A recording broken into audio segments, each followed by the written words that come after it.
ये है हरियाणा के कपल सुनीता अग्रवाल और राकेश अग्रवाल। ये 10 साल से एक बच्चे के लिए ट्राई कर रहे थे और उन्होंने 5 बार आईवीएफ भी ट्राई किया, पर हर अटेम्प्ट अनसक्सेसफुल था। उनकी फैमिली ने इस पूरे इशू का ब्लेम सुनीता पे डाल दिया और सालों तक उसे मेंटली और फिजिकली बहुत टॉर्चर किया। लेकिन फिर 10 साल बाद मालूम पड़ा कि सुनीता नहीं बल्कि राकेश इनफर्टाइल था। इस सदमे से राकेश उबर नहीं पाया और फिर कुछ ही दिनों बाद राकेश ने खुदकुशी कर ली। Well hello friends, this is Nikita. और आपने ये जरूर नोटिस किया होगा कि अचानक से इंडिया में इतने सारे आईवीएफ क्लिनिक्स खुल गए। आज इंडिया में अराउंड 2 करोड़ कपल्स इनफर्टाइल हैं और कहा तो ये भी जा रहा है कि इंडिया जल्द ही दुनिया का इनफर्टिलिटी कैपिटल बन सकता है। But here's the big news.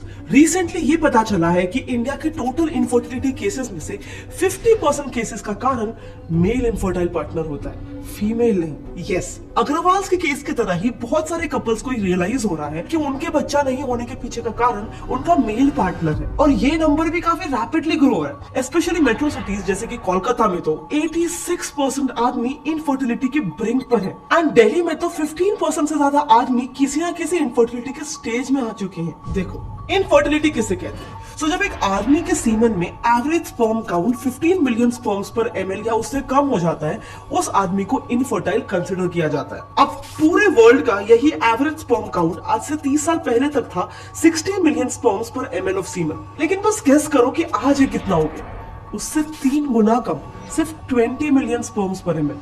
Infertility से बस 5 मिलियन ज्यादा। एंड इसमें भी सबसे शॉकिंग बात यह है कि मेल इनफर्टिलिटी का पहला पुख्ता सबूत यानी कि रीजन कब आइडेंटिफाई हुआ था पता है? Very recently in 1956। अब आप खुद ही सोचो, देश की हाफ पॉपुलेशन और उनकी फैमिलीज को इम्पैक्ट करने वाला ये इतना मेजर इशू है, लेकिन फिर भी इसके बारे में कभी कोई रिसर्चर्स क्यों नहीं हुए?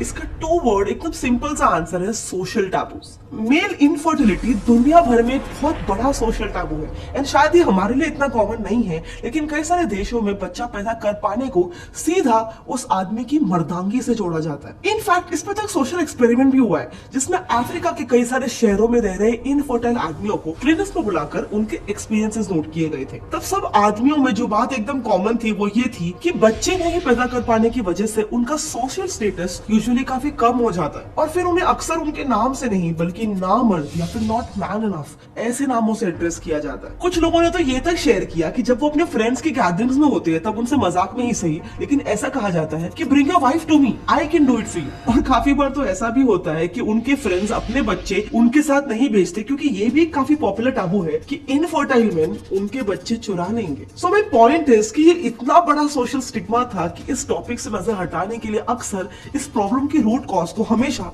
औरतों पे डाल दिया जाता था। आज तक लोग बच्चे नहीं पैदा कर पाने को यूजुअली एक औरत की गलती मानते हैं, which again trust me is a worldwide problem। यही सेम बायस आपको पता होगा अमेरिका के father of nation George Washington की वाइफ मार्था के साथ भी हो चुका था। जबकि सबसे बड़ी आयरनी तो ये थी कि मार्था के ऑलरेडी अपने पहले हस्बैंड के साथ 4 बच्चे थे, लेकिन फिर भी जॉर्ज के बच्चे नहीं होने का सारा ब्लेम चला गया मार्था के ऊपर। सो अब जब सोसाइटी इस प्रॉब्लम को सिर्फ एज वुमेन्स इशू देखेगी तो जाहिर है वो सोसाइटी सिर्फ वुमेन को ही फिक्स करने पर फोकस करेगी, right?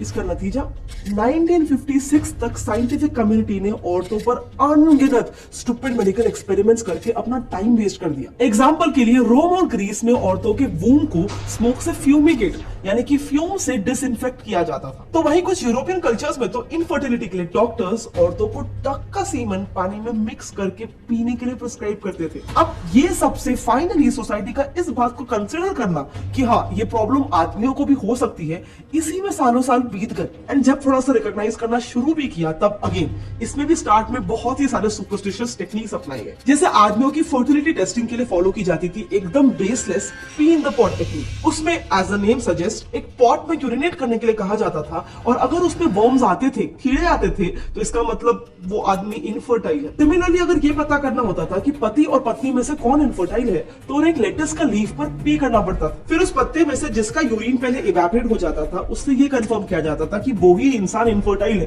Can you believe it? ये एक्चुअल फर्टिलिटी डायग्नोसिस टेस्ट थे। ऐसे ही कई सारे सुपरस्टिशियस और एकदम इलॉजिकल प्रोसीजर्स में टाइम वेस्ट हुआ एंड फाइनली सीधा 1956 में जाकर पहली बार इस पर प्रॉपर साइंटिफिक स्टडी कंडक्ट हुआ एंड फिर उससे समझ में आया एग्जैक्टली कि मेल इनफर्टिलिटी एक्चुअली में कॉज कैसे होता है। चलो इसे एकदम सिंप्लीफाई करके समझाती हूँ। सो बेसिकली टेस्टिस एक मेल बॉडी का स्पर्म प्रोड्यूसिंग ऑर्गन होता है, जहां से ये स्पर्म प्रोड्यूस होकर फिर कई सारे सेमाइनल फ्लूइड्स के साथ मिक्स होकर सीमन फॉर्म करते हैं। अब मोस्ट इनफर्टिलिटी केसेस में स्पर्म्स प्रोड्यूस तो होते हैं, लेकिन वो सेमाइनल फ्लूइड से मिक्स होने से पहले ही रिप्रोडक्टिव ट्रैक्ट में कहीं पर भी ब्लॉक हो जाते हैं। इस कंडीशन को अजोस्पर्मिया कहते हैं और इसके reasons can range from injuries to low testosterone levels in body and बहुत सारे रीजंस हो सकते हैं इसके पीछे। लेकिन ये जरूर याद रखना कि इनफर्टिलिटी और इंपोर्टेंस दोनों सेम चीज नहीं है, दोनों बहुत ही अलग चीज है। इंपोर्टेंस का मतलब होता है इरेक्टाइल डिसफंक्शन, यानी कि basically being unable to keep up an erection. लेकिन इनफर्टिलिटी में इरेक्शन का प्रॉब्लम नहीं होता है, बल्कि male sufficient healthy sperms produce ही नहीं कर पाते। अब ये इनसफिशिएंट हेल्थी स्पर्म प्रोडक्शन के पीछे कोई एक रीजन नहीं होता है, ज्यादातर ये मिक्सचर ऑफ फैक्टर्स की वजह से हो सकता है। जैसे कि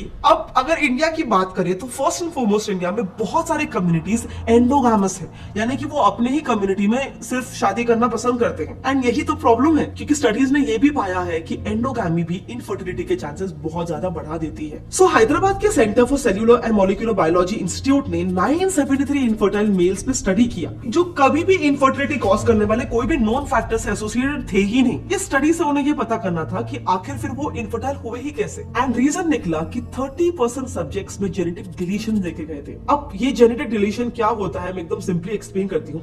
देखो, मेल्स के वाई क्रोमोसोम में AZF यानी कि अजोस्पर्मिया फैक्टर नाम का एक रीजन होता है, जो कि उनका फर्टिलिटी डिटरमाइन करता है।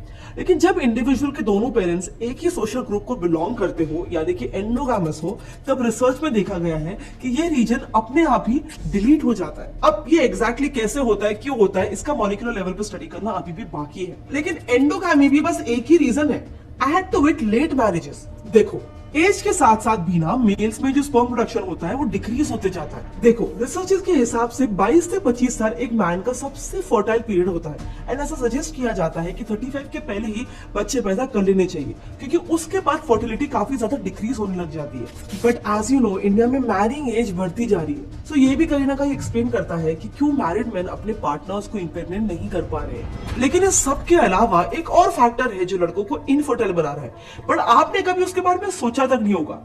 गैजेट्स। एंड ये कोई रेडिएशन की वजह से नहीं है, बल्कि हीट की वजह से। सो हाल ही में साइंटिस्ट ने एक्सपेरिमेंट परफॉर्म किया, जिसमें उन्होंने एक हेल्दी सीमन सैंपल लिया और उसके 2.5 सेंटीमीटर दूर एक सेलफोन रख दिया। ऐसा इसीलिए क्योंकि 2.5 सेंटीमीटर के पॉकेट्स और टेस्टिस का बीच का अप्रोक्सीमेट डिस्टेंस भी होता है। फिर इसके 1 घंटे बाद जब उन्होंने उस सीमन सैंपल को एनालाइज किया, तो ये पता चला कि उसमें स्पर्म क्वालिटी काफी ज्यादा डिग्रेड हो गया था। अब रीजन ये है कि अक्सर जो टेस्टिस का टेम्परेचर होता है ना, वो बॉडी से 2 से 3 डिग्री सेल्सियस ठंडा ही होता है, क्योंकि वही टेम्परेचर स्पर्म्स के प्रोडक्शन के लिए एकदम आइडियल होता है, और इसीलिए ही टेस्टिस स्क्रोटम में बॉडी के बाहर सिचुएटेड होते हैं। लेकिन आज की तारीख में गैजेट से निकलता हुआ हीट अक्सर टेस्टिस के टेम्परेचर को वापस से गर्म कर देता है, जिससे स्पर्म का प्रोडक्शन वापस से पॉज हो जाता है। एंड ये कोई छोटी बात नहीं है, गैजेट्स का इंपैक्ट इतना मेजर है कि सिर्फ 1 घंटे के लैपटॉप यूज से scrotum temperature around 3 degree Celsius बढ़ जाता है। सो अब आप बस इमेजिन कर सकते हो कि हर घंटे की यूजेज से ये स्पर्म प्रोडक्शन को कितना ज्यादा हैम्पर करता होगा। Also to no one surprise, smoking भी मेल फर्टिलिटी के लिए काफी ज्यादा हानिकारक है। सिगरेट्स में लेड और कैडमियम जैसे केमिकल्स प्रेजेंट होते हैं, जिससे स्पर्म की मॉर्फोलॉजी ही काफी ज्यादा बदल जाती है। जैसे ये एक नॉर्मल स्पर्म है और ये है आफ्टर स्मोकिंग वाला abnormal sperm. But hold on,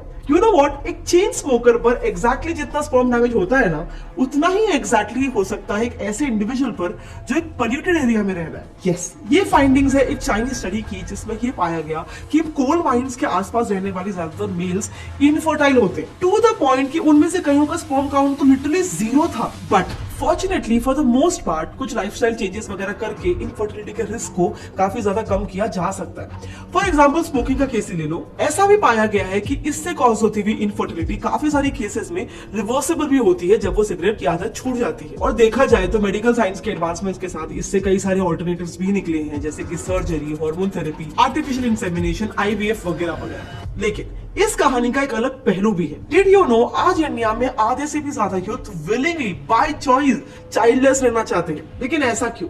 well, इस टॉपिक पर हमने एक डिटेल वीडियो ऑलरेडी बना रखा है, आप यहाँ पे राइट क्लिक करके इसको देख सकते हैं। इसके अलावा आई डोंट थिंक आजकल लोगों को पता है कि ये इनफर्टिलिटी इतना बड़ा प्रॉब्लम बन चुका है। तो प्लीज इस वीडियो को जितना हो सके अपने फ्रेंड्स और फैमिली में शेयर करो। और क्या आपको पता था इसके बारे में? नीचे कमेंट करके बताओ। मिलते हैं अगले टाइम, तब तक के लिए जय हिंद।